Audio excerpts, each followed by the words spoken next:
Príjemný podvečer, milí priatelia, v kolese nešťastia. Aj dnes na našich súťažiacich čakajú hodnotné ceny. Čo si teda môžu v prvom kole z našej ponuky vybrať? Ceny sú skutočne zaujímavé a pestré. Od požiaru vášho rodinného domu, ktorý zabezpečí firma Ranné zore SRO, až po krádež vášho motorového vozidla, ktorú prevedie firma Radostná správa SRO. Ale v tejto chvíli sa už budeme venovať našim súťažiacim, ktorí netrpezlivo čakajú na to, kedy začne prvé kolo. Ale ešte predtým sa nám poriadne predstavia. Ako vždy začneme z kraja. Nech sa páči. Dobrý večer, volám sa Oskar Troska a som podnikateľ. Strašne sa mi v podnikaní darí a to je aj dôvod, prečo sa chcem zúčastniť súťaže, kde môžem zažiť niečo nepríjemné. Jednoducho, riadím sa heslom svojej starej mamy: veľa dobrého škodí. Ďakujem a teraz už prejdeme k našemu druhému súťažiacemu. Nech sa páči, povedzte nám niečo o sebe.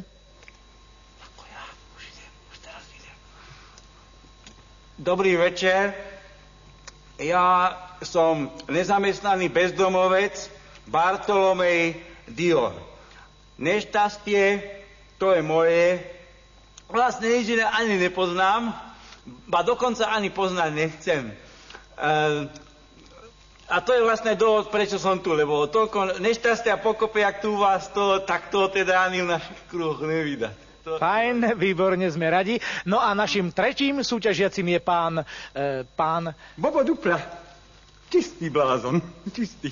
Áno, takže prečo ste prišli sem medzi nás? Rozumieš, Bobo Dupla, čistý blázon. Neboj sa, že áno, rozumieme, takže v tejto chvíli nám už nič nebráni v tom, aby sme mohli rozkrútiť naše koleso nešťastia. Ale skôr ako tak urobí pán Troska, ešte vás musím upozorniť, že dnešnou úlohou bude uhádnuť prírodnú katastrofu, ktorá sa ukrýva v 7 písmenách našej tajničky. No, ale to je všetko ešte pred nami. Nech sa páči, pán Troska, môžete krútiť kolesom.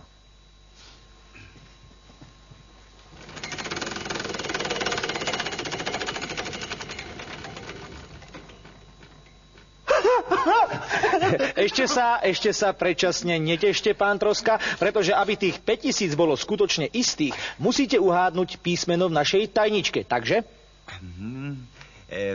P ako paradentóza. Výborne, pán Troska, blahoželáme. Písmeno P je obsiahnuté v tomto slove, takže ste nám dlžní rovných 5000 korún slovenských. Áno, priatelia, ako ste si všimli, u nás sa peniaze nevyhrávajú. Práve naopak, číslo, ktoré súťažiaci na našom kolese vykrúti, nám musí uhradiť v korunách slovenských. Vidíme, že pán Troska sa teší. A ako v živote som neprišiel o toľko peňazí, ale najviac sa teším na požiar vlastného domu. No len sa, pán Troska, predčasne netešte, pretože súťaž sa ešte neskončila. Nech sa páči, krúťte kolesom.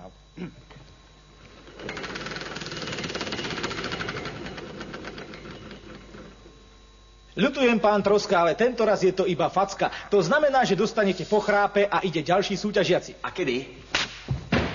Teraz, vidíte, pán Troska, ani ste sa nenazdali a už ju máte. Takže ďalej pokračuje náš druhý súťažiaci, pán Bartolomej Dior. Môžem si kúpiť samohlásku? Za čo si ty chceš kúpiť samohlásku, ty chachar? Veď nemáš ani vindru. Skutočne, pán Troska má pravdu. Kupovať nemôžete, môžete akurát krútiť. Nech sa páči. No, ideš, žebrák.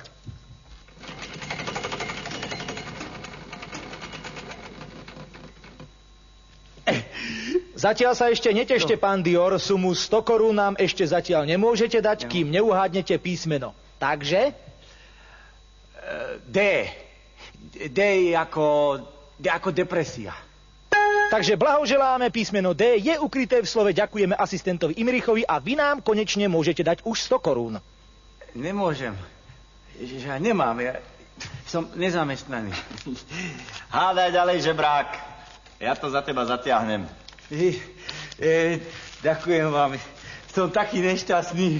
To je výborné, o to predsa v našej súťaži ide. Takže krúťte ďalej, pán Bartolomej. Ďalej, môžem, ako ja.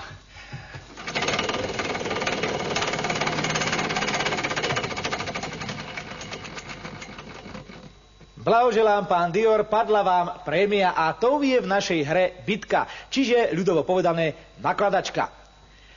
Vykoná ju skupina chlapcov Morho SRO, ktorá túto cenu do súťaže aj venovala.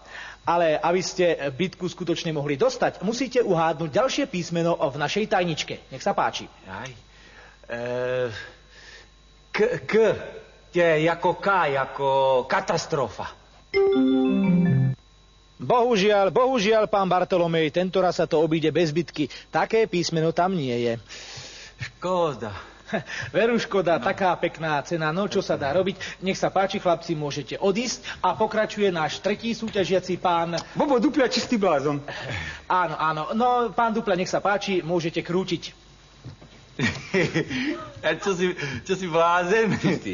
Ďakujem, pán Duple, ale teraz prosím vás, krúťte koleso.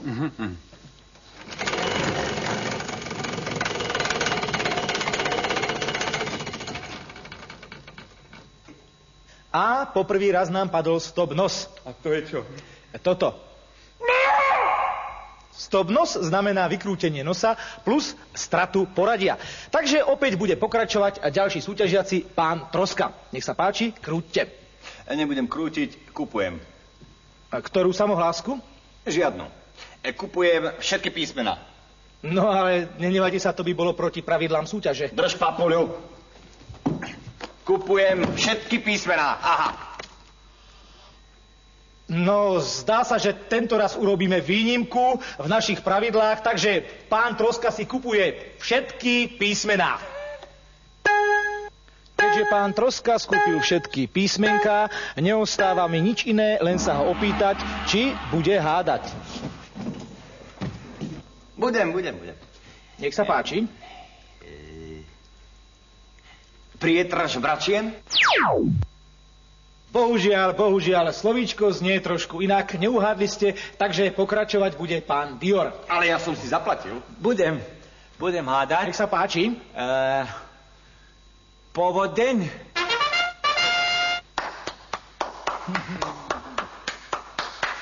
Gratulujem, pán Dior. Tajnička, ktorú ste hádali, znie skutočne povodeň. Takže nech sa páči, môžete si vybrať niečo z našej ponuky.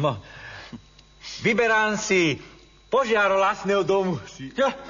Čo si blázon? Veď si bezdomovec. No naozaj, pán Troska má pravdu. Čo už vám môže vyhorieť maximálne tak most nad hlavou? Vidíte, no na to som naozaj nepomyslel. Ja mám stavebnú firmu. Ja mu dom postavím. No, Bohu otcu postavím. Ďakujem vám. Vážení priatelia, čo už k tomuto šľachetnému gestu nášho podnikateľa Trosku dodať? Hádam len toľko, že náš víťaz bude mať rodinný dom. Teda, keď bude mať rodinný dom, bude mať aj sladkú výhru, ktorá príde v podobe požiaru, ktorú v jeho dome založí firma Rané zore, spoločnosť s ručením obmedzeným. Ešte raz nášmu výhercovi gratulujeme, vám všetkým ďakujeme za pozornosť a tešíme sa opäť dovidenia v ďalšom kolese nešťastia.